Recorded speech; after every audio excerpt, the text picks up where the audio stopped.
brothers and sisters, Your Excellencies. Just 1 second, I can't multitask. Let me just put in my password first, okay?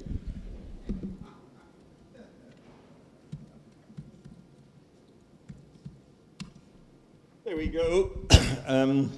You see, I should have started Bismillah ar-Rahman ar-Rahim, in the name of God, the gracious, the dispenser of grace. Your Excellencies, it's a very kind of South African, more state kind of formalities that we go through this protocol. But very quickly, the Provost of the University of Ghana, the Faculty of Humanities, representative of the Emir of Kano, and then Baron Williams of Oystermouth, otherwise known as the 104th Archbishop of Canterbury, the chairperson of the board of the Lamin Sane Institute, Professor Ufei, the director of the center, Professor John Azuma, other board members and advisors, the spouse of Professor Lamin Sane, Professor Sandra Sane, their son, Khalifa Sane, both, other than being family of Professor Lamin Sane, remarkable individuals in their own right, besides the fact that Sandra has the very important distinction of being a fellow South African, really. And then I see al-ulama al-kibar, the archbishops, bishops and religious leaders, all of you brothers and sisters. I greet you with what is normally an easy one. I always say, I greet you with the universal greetings of all Muslims. Assalamu alaikum wa rahmatullahi wa barakatuh. Hasanan, Jayhid, shukran, jazakumullahu khayran. So normally, in interreligious circles, this is the easy one. I greet you with the universal greetings of Islam. Peace be upon all of you. And looking at the reality of Muslim lives and existences and coexistences and so on, that is a bit easier said than done. There are many, many people that we would like to exclude from this peace be upon you. Peace be upon you if you toe our line. Peace be upon you if you really join our crowd. In fact, in theological writings, you could even have some, where you say, Assalamu alaikum. Huh? What was that?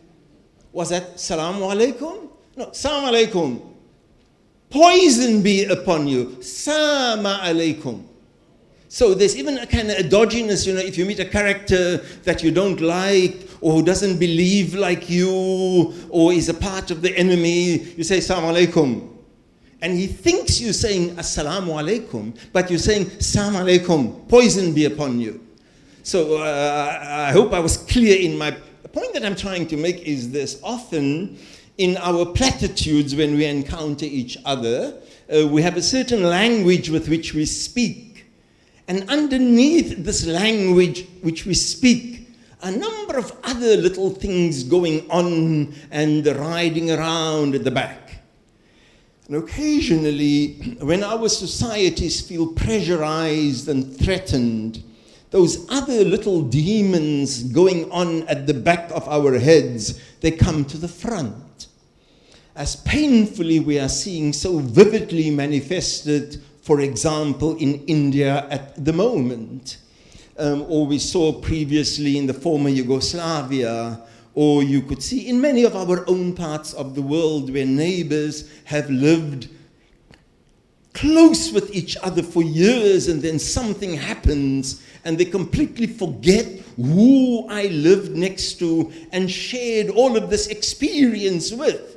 And something else comes to the forefront, and the Assalamu alaikum becomes transformed immediately into Assalamu alaikum. So here I am in front of you. I'm a South African. I'm a Muslim.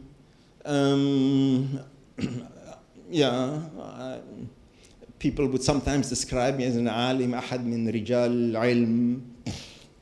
I'm a male. I'm an African. I'm a believer, like all of you. The Quran, by the way, doesn't have the word non-believers or disbelievers. Okay? So I'm a believer like all of you. And I'm a human being. I share this planet with you. And I am in Ghana, the land of Kwame Nkrumah, a country that inspired so many of us on the rest of the continent in our own struggle against colonialism and for liberation and for freedom. But I'm also in a country whose citizens and a part of Africa whose inhabitants have been at the terrible and dreadful, shameful receiving ends of the most hateful crimes against human beings in our country. The crimes of xenophobia against dark-skinned black Africans and darker-skinned other foreigners. It's not just a xenophobic thing. It's a thing against darker-skinned people. So it's Pakistanis and Bangladeshis also. It's not a fear of foreigners. White people from Britain, Poland, the United States, welcomed by all sectors in South African societies. So this is the shame and the stigma that I bear as a part of being a South African. So I stand in front of you fully aware that I can't come to you as just a veteran of the liberation struggle, a veteran of the interfaith movement. I stand in front of you with hands that are dirty, with hands that are sullied. But peace be upon all of you.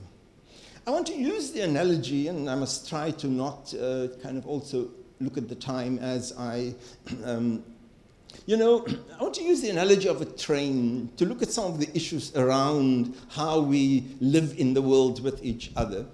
Now, a curious thing about traveling on most European trains is that the first thing that people do once they get onto the train is they find a seat, but the seat that they sit on, it's usually, so the two seats are empty, they opt for the window seat, and they place their bags on the aisle seat.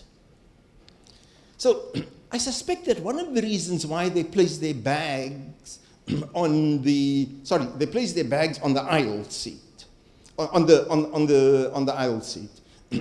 So one of the reasons why they place their, I've got it wrong. They place their bags on the window seat and they sit on the aisle seat. And normally the instinct of most people, it's to sit on the window, at the window seat, because you get a view. But no, they choose the aisle. So let me say, my experience is very confined to Germany and Austria, okay? So they sit along the aisle seat and they place their bags on the window seat.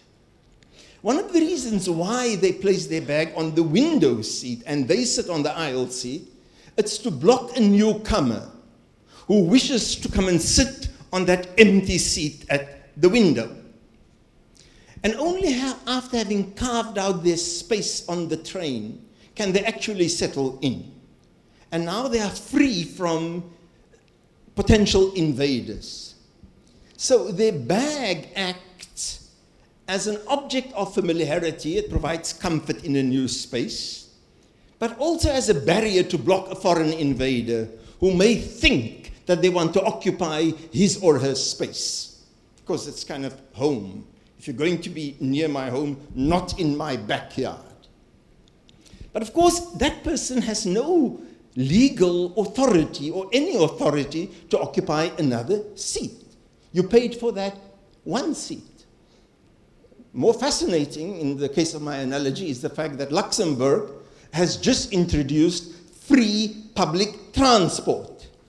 So that one seat doesn't now even belong to you. So if you think of the human beings as an entity that goes beyond the biological, it's not just a thing, it's mensch. a person deeply aware of his or her personhood, intrinsically interwoven with the acknowledgement of the personhood of all other persons. I am a human being, the term that we often use in Southern Africa, Ubuntu. I am a human being because you are. My humanness is relational. I exist because you exist. Now, your Menschlichkeit, your humanness, this would imply that the earlier the train gets full, that human being will remove the bag on the seat. And sometimes they don't, despite the fact that the train is really full. In fact, the common response is to remain glued to your mobile phone or your headphones, blocking out the sounds around you, and pretend that nobody needs the seat. And you keep hoping that this person getting closer and closer to your seat will go away and inconvenience another person, not me. You can go right to the end of the train. You can go to another compartment and walk through the train. But I will not remove my bag to get you to sit. So there are a number of awkward questions in this train analogy that I want to raise directly related to the question of religion. And in a moment, you'll see where this train is headed. But before that, let me address a little bit of an elephant in the room. In the little video that we saw in the beginning, running in loops, and more specifically in the video that we saw introducing the lectures, there was one comment that at some levels the other little thing that runs at the back of our heads is this: for a Muslim, the awkward question that we are gathering here to celebrate the life and work of one of the greatest sons of Africa, and his vision to now be continued in the form of the Sane Institute. But he was one of us. He was a Muslim, and he walked away, and we haven't quite forgiven him. We haven't quite dealt with it. And this Azuma character, besides the fact that he's also one who walked away, couldn't we have found another name for this place? Couldn't we? Okay, fine, Lamin Sane's vision, but to have this name kind of... So we are all sitting here, having a good time, listening to universalist messages and so on. But what about that Lamin Sane character? What about the betrayal? وَمَنْ يَرْتَدِدْ مِنْكُمْ عَنْ دِينِهِ فَيَمُتْ وَهُوَ كَافِرٌ فَأُولَٰئِكَ حَبِطَتْ أَعْمَالُهُمْ فِي الدُّنْيَا وَالْآخِرَةِ. And this is awkward, I'm sorry. And those who apostate, who turn their backs and dinihi, from his deen, and he dies. People, okay, folks, let me say, I'm not here to kind of make everybody comfortable, but I promise I will not push anybody over the cliff. Okay, I won't push you over the mountains, over the hill. So, all of their deeds, and dinihi fayamut, and he passes away. Habitat a'malum fi dunya wal akhirah. His deeds are nullified in this world and in the next. So in the beginning, I said that I acknowledged my South Africanness and the crimes that we have committed to many other people in Africa, and we have forgotten what the continent meant for our freedom. I can't speak for all South Africans people. Sandra, I can't speak for all Muslims. But I'm sorry. I'm really sorry. The pain that Lamin had to endure, the pain of alienation, of antagonism, of rejection, and later on also the pain of non-recognition. There is not nearly consequential Muslim references to Lamin's work in Islamic scholarship. It's partly because of Lamin, but also partly about our own kind of self-contained. There isn't often much wherein we clearly take on board other contributions to human understanding or understanding of religiosity. So we are sitting with this little bit of an elephant in the room. On the one hand, you know, the Quran is very clear, La ikraha fid din, that there is no compulsion in religion. I'll come back to that in a moment. So how do we coexist with others when we're dealing with our texts? The traditional gloss over our texts, the tension in our texts between the demonizing of the other on the one hand and the celebration of the other on the other. But it's also an awkward one for many Muslims in societies where our own presence are being challenged. Particularly in the West with the rise of Islamophobia. And we become pretty good at demanding all sorts of freedoms from other societies wherein we find ourselves. And theologically, at the same time, we are unable to justify those freedoms for others. And in countries where we are in a majority, we are not only theologically unable and unwilling to, but often politically flatly refuse to provide the same rights that we demand for ourselves in the new, dominantly Western or Christian societies we live in. And we deny these rights to people who live inside our own societies. So the whole idea of freedom of religion, of course, it's premised on the idea, I need to rush, I don't want to take too much of my time. It's viewed as, it's part of, it's essentially private. It's in a disaggregated way, selective personalization of faith, of a relationship with the supposed transcendent. So now, this is where my analogy with sitting on the train comes in. We refuse to acknowledge that the train has seats for everybody, and that I've paid for the one seat. The train company is generous enough to allow me to put my bag on the seat next to me, but it's not my right to put the bag here.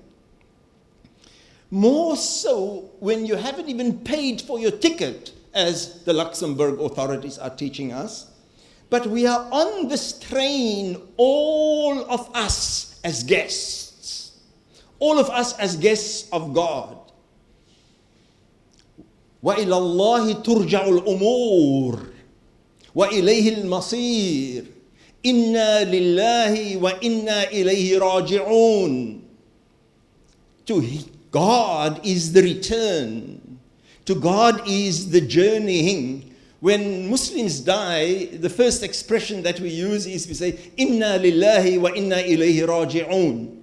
We come from God and unto God we are returning. Not we're going to return, we are in a state of returning. The only choice is how do you want to return? Kicking and this thing and being dragged, or do you return gracefully? And so, in looking at this question of territory in relation to religion, religion as what? فَمَنِ ابْتَغَى وَرَاءَ وَمَنْ يَرْتَدْ مِنْكُمْ عَنْ دِينِهِ, from his deen. And this is a question of language, deen. What does deen mean in the earliest Arabic sense? How have we come to religionize deen? faith. And now we talk about faith as kind of, you get the Baptists, you get the Anglicans, you get the Presbyterians or the Episcopalians, you get the Muslims, and you get the Sunni Muslims, you get the Shia Muslims. We interpret deen or madhab in that sense. Okay, I need to kind of push, and the problem with pushing is always that you lose the coherence of your own speech. Not that it was very coherent to begin with. Okay. So there is, for example, one text in the Quran that's very explicit. And it's amazing what human beings do to texts in order to territorialize God, to use Archbishop Williams's analogy, to territorialize God. So the verse is clear. La ikraha fid din. That there is no compulsion in deen. Okay? La ikraha fid din. There is no compulsion in deen, and deen is usually translated as religion. But two things we've done. The first is we've imprisoned the word deen, which has affinities with the Hebrew word deen, as in dain, a debt, your indebtedness to God. So your religious life is a fulfillment of your indebtedness to God in awareness that you are in a state of returning to God. And to God is the ultimate accountability and current responsibility. So first, we take the word deen away from its roots dain, and it becomes a group, a class, a club, just a community. And the second thing that we do is, I'll come back to this in a moment, but first a bit about the word deen. Okay, so there is deen and our accountability to God. But who is this God? And I didn't consult with Archbishop Rowan Williams before his talk. But this God in Islam is described as Akbar. Allahu Akbar. This slogan that is painfully being used by many of our... I'm taking this with a deep lump, our fellow religionists in the name of jihad. Allahu Akbar. It's kind of become a jihadi slogan. But this Allahu Akbar. Akbar. This God who is not the greatest, but who is greater than. So you want to take this God and capture him into your little temple. You want to capture this God and put him into your little building, and you want to turn him into a little Christian. You want to turn your God into a little Muslim. In fact, it's like, Ghana is going to play Nigeria tomorrow in a soccer match. And then you pray to God to give Ghana victory over the Nigerians.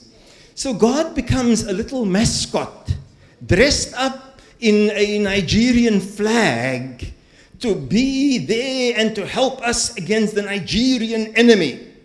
Do you think that this borderline between Ghana and Nigeria, that God had any hand in it? What do you think? What do you imagine God to be? So the painful thing is, recently Malaysians came out with a law that the Chinese or the Hindus may not call God Allah. The Chinese, they have been calling God Allah in the Malaysian language for centuries. Look at the sad developments in Pakistan in the last 25 or 30 years. I lived in Pakistan in a Darul Uloom. I studied there for about 8 years. And the typical greeting was Khuda Hafiz. God is the protector, Khuda Hafiz. In Pakistan today, if you go and you say Khuda Hafiz, you look like some guy who walked in from Mars, or probably now somebody who's got coronavirus. Where did you come from? You don't say Khuda Hafiz, you say Allah Hafiz. Because the Muslim God's name is Allah. The Muslim God's name is not Khuda. The more Persian, the Persian, Hindi, Urdu word for God. So the madness of the territorialization, not just of our own faiths, but the territorialization of God. God becomes a Ghanaian, God becomes a male, God becomes a Muslim. Inna shirka la dhulmun azim. That shirk, this association with God, is a terrible crime, the Quran says. But this is the heresy, the shirk that all of us are engaged in. And sometimes, John, if you kind of just, I'll make eye connection with you, and you just tell me 2 or 3 minutes, and I'll know I must shut up. Okay? Right. So I'll keep an eye on you. Okay. So then, and people may be honest with you, and even during the course of our conference, I've picked this up. We're not as crude as all of this. We don't say, God is our soccer mascot. We don't say it. But we use more sophisticated language often for the same things. We are commissioned. We speak about, we are a light unto the world. And inside this, it's not the message of Christ that we have been commissioned to proclaim unto the world. And a Christ-like existence, a call to be a witness for Christ in the world. No, we conflate it with this demographic game. Can we increase our numbers? It's a number game. How many numbers do we have? How many numbers do you have? And it's a battle, really, for numbers in the guise of being commissioned. The notion of a chosen people and a chosen land for a chosen people. This is terrible. Something that was at the heart of apartheid South Africa. In the apartheid nationalist anthem, the song of the flag, there was this expression, uitgegee op gesag van die hoogste se hand, given to us on the authority of the hand of the highest. So this land of South Africa was given to us, meaning those white folks, given to us by God. So this reduction of God, and you see this also in the case of political Zionism in Israel. The whole idea that God has promised us this land. I don't want to take offense, people, but the notion that Ghana is a Christian country, Nigeria should be a Muslim country, or it doesn't sit easily with me.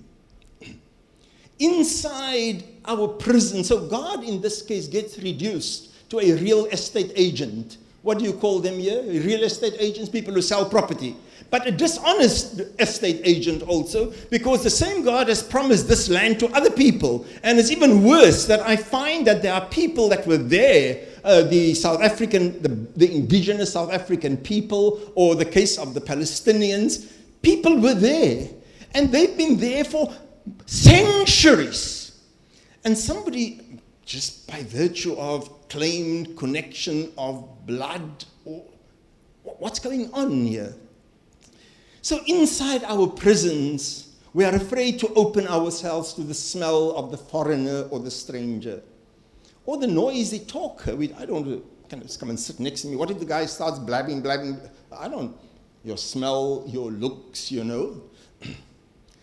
And so, and in this case, you sit surrounded by your bag. You've got your God with you. You carry your God with you in your bag. You've imprisoned God.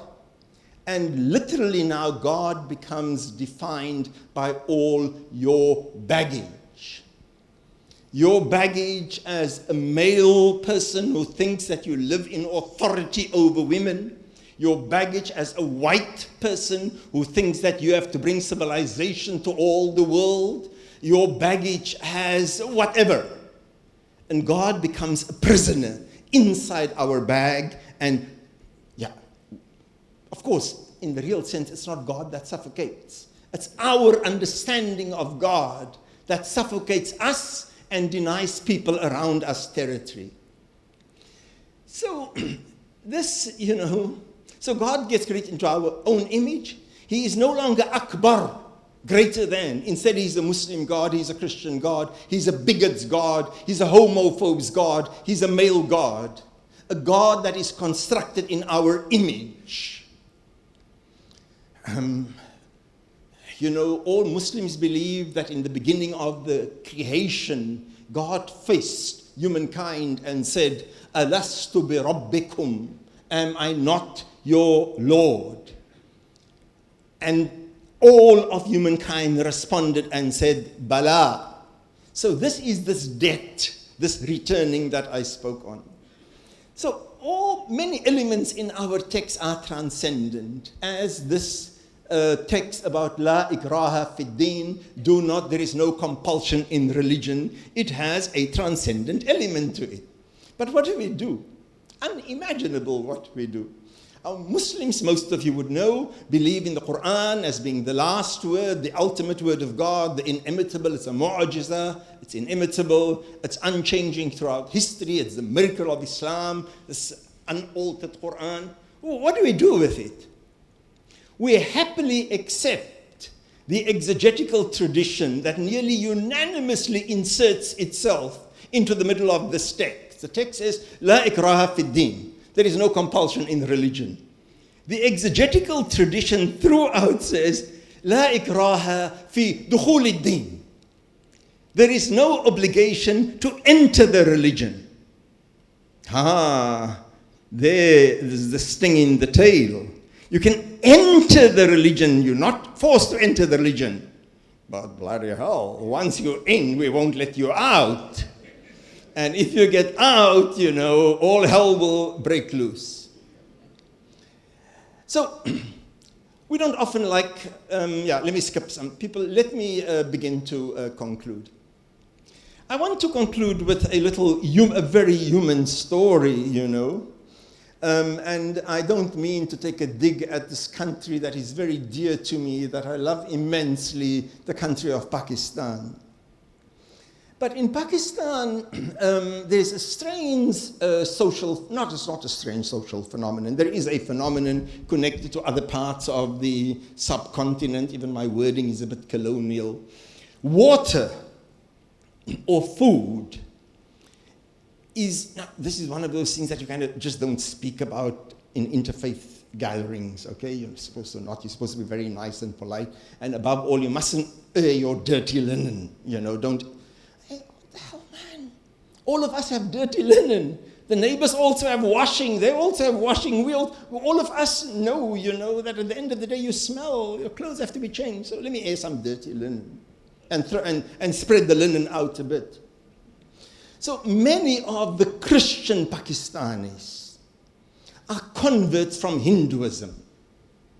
Because in the Hindu tradition, I'm not saying whether it's religion or cultural, I'm not saying anything, but amongst Hinduism, many of you will know, is the caste system, where in the creation myth, people are rigidly divided.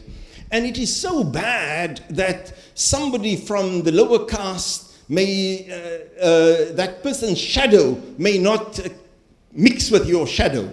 It gets so bad in some parts of India, okay? They can't touch the same plate that you have touched. They can't drink from the same taps that you drink from. It's dreadful.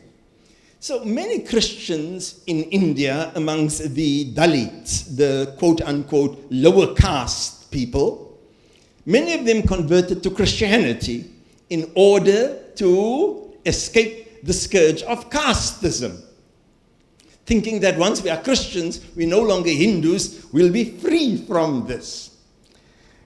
But when they got to Pakistan, or when Pakistan was divided, when India and Pakistan was divided, the Muslims, especially in the Punjab or the rural areas, treated them exactly the same way that the upper caste Brahmin Hindus treated them when they were Hindus. The Muslims behaved in exactly the same way.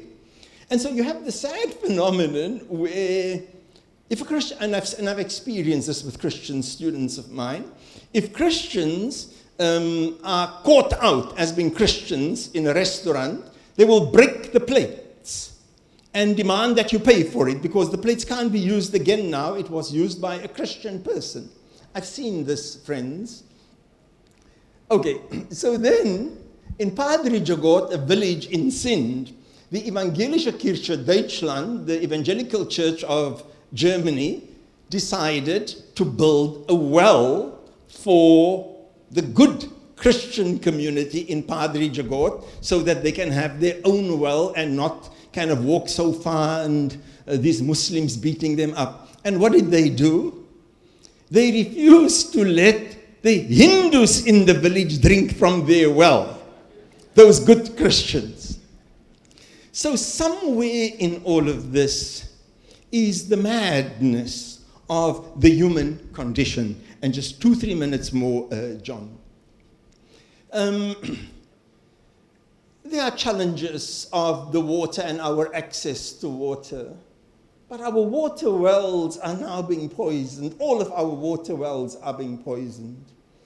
There are many challenges beyond those of coexistence within a shared world. We have questions about the nature of God. Where is this train going to? The crisis, the seats on the train, it's in some ways a minor crisis. This train seems to be heading for a one-way crash. The environmental challenges that we are facing, the questions of climate change, we're fighting about territory. Guys, folks, there's going to be no territory left at all for our children to inherit. I'm not suggesting that we live with each other under all and any circumstances. Quite frankly, I don't want a woman to live together with an abusive spouse, even if their separation is going to cause some discomfort or embarrassment to the rest of the families. Communities who are dispossessed of their lands, marginalized people, can't live in harmonious relationship with those who bulldoze their homes. So along with the responsibility to live harmoniously, religious people also have the responsibility to resist injustices, to resist the otherization of our own brothers and sisters. When the Imam speaks a whole lot of nonsense about other Muslim groups or about non-Muslims, I can't sit in comfort through the sermon. I may choose لكل مقام مقال وخير القول ما وافق الحال. I may choose how strategically I'm going to confront the Imam, but the Imam must be confronted. So people, I've spoken a bit too much. Always we overplan. So let me just say, so for people who are committed, and this is my last paragraph, I promise, the question is not merely one of the survival of our own. Our survival depends on the survival of the other as much as the survival of the human race depends on the survival of the ecosystem. We have gone beyond the no man is an island unto himself to a no entity is an island unto itself. A vague and sentimental attachment to the clan, my religious group, my community, it's not going to see us through this very difficult challenge that we are facing. There are many ways of dying. There is, however, only one way to live, and that is through discovering what the self and the other is really about, to understand how much of the other is reflected in us, and to find out that what it is that we have in common in the struggle to create a world of justice, a world of dignity for all the inhabitants of the earth. In the words of Lamin Sane, we are being summoned from the margin. Thank you very much, and God bless you all.